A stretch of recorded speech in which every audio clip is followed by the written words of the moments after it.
Now at 10, this is Fox 61, Connecticut's news station.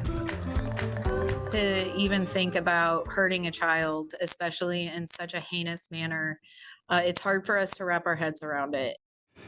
We're learning new details tonight in the case of a 10-year-old boy with Connecticut ties who police say died after suffering severe abuse at the hands of his own mother and her boyfriend in Florida. Part of that abuse described by investigators. Police say the boy was restrained while weights were intentionally dropped onto his stomach. Thanks for joining us here on the Fox 61 News at 10. I'm Sarah Sanchez. And I'm Brent Harden. Fox 61's Angelo Bavaro spoke with police in Tavares, Florida, ahead of a vigil planned for the boy this weekend. We're in Bloomfield. This is where the boy's father lives, who police say is now down in Florida as he navigates this tragedy.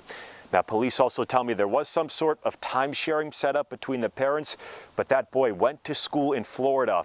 And at school, police say he would wear longer sleeve clothes to cover up any signs of abuse. And his mother made sure he told nobody about what was happening. These pictures provide a glimpse into the pain police say 10-year-old Xavier Williams and his brother endured inside this house in Tavares, Florida, a city just outside of Orlando. Dropping 10-pound weights on Xavier. And additionally, to make it even more egregious, he was duct taped to a ladder with his hands above his head so that the weights would land on his exposed stomach. And Detective Courtney Sullivan is with the Tavares Police Department. From what I understand, Kimberly took a lot of effort in ensuring that Dad wouldn't have the ability to speak with them or see them. Xavier's mother, Kimberly Mills, and her boyfriend, Andre Walker, are facing second-degree murder charges. They have no prior history in terms of DCF, which is the Department of Children and Families. There's no previous abuse reports or anything like that. On February 22nd, police say Mills and Walker brought Xavier to a local hospital in cardiac arrest, covered in bruises and burn marks. Police say the pair left the hospital when they found out law enforcement was on the way. Mills then returned with Xavier's brother, a 9-year-old who police say was also abused. The little brother, with so much courage, explained to us what took place that night. We learned that Kimberly would use an insulated copper wire to abuse them. Xavier remained in critical condition for almost a month before he died. What could this 10-year-old have done to warrant this kind of abuse? In addition to figuring out a motive, we have some ideas. The investigation continues into how long the abuse was reportedly happening at the hands of Mills and Walker. From what we can put together, they've been dating for possibly 2 to 3 months. Once he kind of came into the picture, we believe that's kind of when the abuse started to really take shape. A vigil for Xavier is planned for this Saturday in Tavares. The family has also set up a GoFundMe page to help with medical expenses and funeral costs. You can find a link to that on our website, that is fox61.com. Reporting in Bloomfield, I'm Angelo Bavaro, Fox 61. And we are following breaking news from Wolcott this evening. 3 people are dead after what police are calling a domestic shooting involving a man and a woman and that couple's son and another person. This is a very complex case already for what police are telling us tonight. Fox 61's Stefan Reels has the breaking details from Wolcott. Stefan. Police here in Wolcott are investigating what happened on Bound Line Road that led a father to kill both his estranged wife and their son. This is as close as the police would let us get to the scene. Wolcott Police Chief Edward Stevens says someone called 911 just before 6:30 Thursday night. That person said 3 people had been shot inside a home on Bound Line Road. Once officers arrived, they found 3 people shot inside one of the home's bedrooms. Police say those 3 people were a 59-year-old father, a 55-year-old mother, and a 34-year-old son. Chief Stevens tells me the mother and father were estranged, and the father was in the process of moving out of the home on Bound Line with the help of his son and his son's friend. The chief says the mother came over to help too, but soon the 2 estranged parents began to fight, and that's when the chief says the father pulled a gun on the mother. The son tried to intervene. He pushed him aside. He shot the mother. He turned the gun on his son, shot his son. The friend, who's a registered gun owner, took his gun out and shot the father. and he called the police right away. We don't know the identity of the person who shot the father or if they'll face any charges at this time, but Chief Stevens tells me that it was a man in his 30s, and that person is cooperating with police as the investigation takes place. Of course, we'll bring you more updates on air and online as we learn more. In Wolcott, Stephen Reels, Fox 61. And to stay up to date on both of these stories and more while on the go, just scan the QR code on your screen and download the Fox 61 News app. There you will find the latest information the second we get it into the newsroom. Now, Fox 61 Weather Impact with Chief Meteorologist Rachel Frank. We are gearing up for a late week warm up with temperatures climbing up near 60 degrees tomorrow. And wait until you see Saturday. We could see highs in the 70s. Right now it's 43 degrees in Hartford.